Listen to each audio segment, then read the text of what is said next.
வணக்கம் குட்டி நண்பர்களே. அச்சா, உங்ககிட்ட இருக்கிற பொம்மைங்க, நீங்க தினமும் யூஸ் பண்ற ஸ்கூல் பேகு, இதுக்கெல்லாம் திடீர்னு பேச முடிஞ்சா எப்படி இருக்கும்?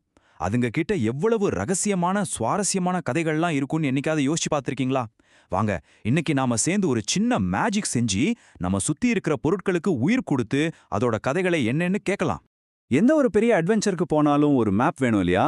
இதோ பாருங்க, இதுதான் இன்னைக்கு நம்ம கதை உலகத்துக்குள்ள போறதுக்கான ரகசிய மேப்.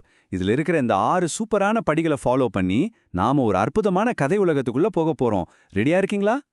சரி, வாங்க நம்ம பயணத்தை ஆரம்பிக்கலாம். நாம இன்னைக்கு கத்துக்க போற இந்த ஜாலியான விஷயத்தோட பேரு தன்கதை. கேட்கவே வித்தியாசமா இருக்குல்ல?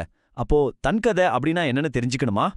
தன்கதை அப்படின்னா ரொம்ப சிம்பிள். ஒரு பொருள் அதுவே அதோட லைஃப் ஸ்டோரியை நம்ம கிட்ட சொல்ற மாதிரி நாம எழுதுறது தான். நீங்க கார்ட்டூன்ல எல்லாம் விலங்குகள் பேசுறத பார்த்திருப்பீங்க இல்லையா? அதே மாதிரி இது ஒரு பொருளோட ஆட்டோபயோகிராஃபி. நாம இதை கத்துக்கிட்டா நம்மள சுத்தி இருக்கிற பென்சில், புக், பேக்னு எல்லாத்தையும் பேச வைக்க முடியும். செம்மையா இருக்குல்ல? இப்போ நம்ம கேட்க போற கதைக்கு ஒரு சூப்பர் ஹீரோ வேணும் இல்லையா? யார் அந்த ஹீரோன்னு தெரிஞ்சுக்க ஆவலா இருக்கீங்களா? இதோ நம்ம ஹீரோ, இந்த கியூட்டான பென்சில் தான். வாங்க, இந்த பென்சில் சொல்ல போற அதோட சூப்பரான கதையை கேட்கலாம். சரி, இப்போ நம்ம ஹீரோ இந்த கரிக்கோல் அதோட கதையை சொல்ல ஆரம்பிக்க போகுது. எல்லாரும் ரொம்ப கவனமா கேளுங்க. அது என்ன சொல்லுதுன்னு பாப்போம். நம்ம ஸ்டோரி மேப் ஞாபகம் இருக்கா? அதுல முதல் படி என்ன? ஆமா, அறிமுகம்.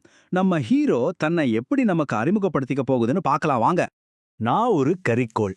என் பேரு ஸ்டாலியன். நான் ஒரு பெரிய ஃபேக்டரியில என்னோட நிறைய அண்ணன் தம்பிங்களோட சேர்ந்து பிறந்தேன். பாத்தீங்களா அது தன்னை எவ்வளோ அழகா அறிமுகம் செஞ்சுக்குதுன்னு? அடுத்ததா நம்ம கதை மேப்போட 2வது படிக்கு வந்தாச்சு. ஃபேக்டரியில பிறந்த நம்ம ஹீரோ அடுத்து எங்க போயிருக்கோம்னு நினைக்கிறீங்க? வாங்க அதோட கதையிலேயே கேட்போம். என்னை ஒரு அழகான பாக்ஸ்ல பேக் பண்ணி ஒரு பெரிய வேன்ல ஏத்தி ஒரு கடைக்கு விற்பனைக்காக கொண்டு போனாங்க. அப்பா, அந்த பாக்ஸுக்குள்ள அதோட ஜேர்னி எப்படி இருந்திருக்குமோ? இப்போ நம்ம பென்சில் ஹீரோ கடைக்கு வந்தாச்சு. அங்க அது தன்னோட லைஃப்ல நடக்க போற ஒரு முக்கியமான ஒரு சூப்பரான மொமெண்ட்காக காத்துட்டு இருக்கு. அது என்னவா இருக்கும் பாப்போமா? அந்த கடையில இருந்த ஒரு அங்கிள் என்னையும் என் ஃப்ரெண்ட்ஸையும் சேர்த்து ஒரு கண்ணாடி ஷெல்ஃப்ல அழகா அடுக்கி வச்சாங்க. வாவ், இப்ப பார்க்க எவ்வளவு அழகா இருக்குல்ல? கடையிலிருந்து நம்ம கரிக்கோலோட வாழ்க்கையில ஒரு பெரிய டேர்னிங் பாயிண்ட் வரப்போகுது. அதோட பயணம் இப்போ எங்க போகுது தெரியுமா? நேரா ஸ்கூலுக்கு. நம்ம மேப்ல 4வது ஸ்டெப்க்கு வந்தாச்சு. இது ரொம்ப ரொம்ப முக்கியமான ஸ்டெப், வாங்குதல். ஒரு பொருளோட வாழ்க்கையில இது ஒரு பெரிய விஷயம் இல்லையா? அப்போ ஒரு சின்ன பையன் வந்து என்னை கையில எடுத்து பார்த்தான். அவனுக்கு என்ன ரொம்ப பிடிச்சு போச்சு. அதனால காசு கொடுத்து வாங்கிட்டான். ஆஹா, சூப்பர்! நம்ம ஹீரோவுக்கு இப்போ ஒரு புது ஓனர் கிடைச்சிட்டாங்க.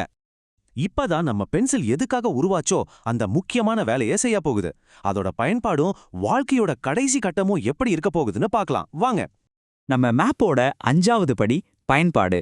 இங்கதான் நம்ம பென்சிலோட உண்மையான அட்வென்ச்சர் ஆரம்பமாகுது.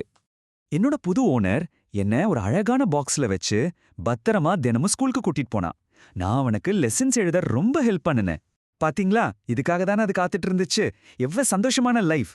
ஒவ்வொரு கதைக்கும் ஒரு முடிவு இருக்கும் இல்லையா? அதே மாதிரி நம்ம பென்சிலோட பயணத்தோட கடைசி சாப்டருக்கு நம்ம வந்திருக்கோம். இதுதான் இறுதி நிலை. நான் குட்டியாகி தீர்ந்து போற வரைக்கும் என்னோட ஓனருக்கு ரொம்ப உண்மையா யூஸ்ஃபுல்லா இருந்து அவனுக்காக எழுதி எழுதி ரொம்ப சந்தோஷப்பட்டேன். பாருங்க, கடைசி நிமிஷம் வரைக்கும் அது எவ்வளவு யூஸ்ஃபுல்லா இருந்திருக்கு. இதை விட ஒரு நல்ல முடிவு இருக்க முடியுமா சொல்லுங்க? நம்ம பென்சில் ஹீரோவோட கதையை என்ஜாய் பண்ணீங்களா? இப்போ ஒரு மேஜிக் நடக்க போகுது. நீங்க எல்லாரும் ஒரு சூப்பரான கதை சொல்லியாக போறீங்க. நம்ம ரகசிய ஸ்டோரி மேப் மறுபடியும் இங்க இருக்கு.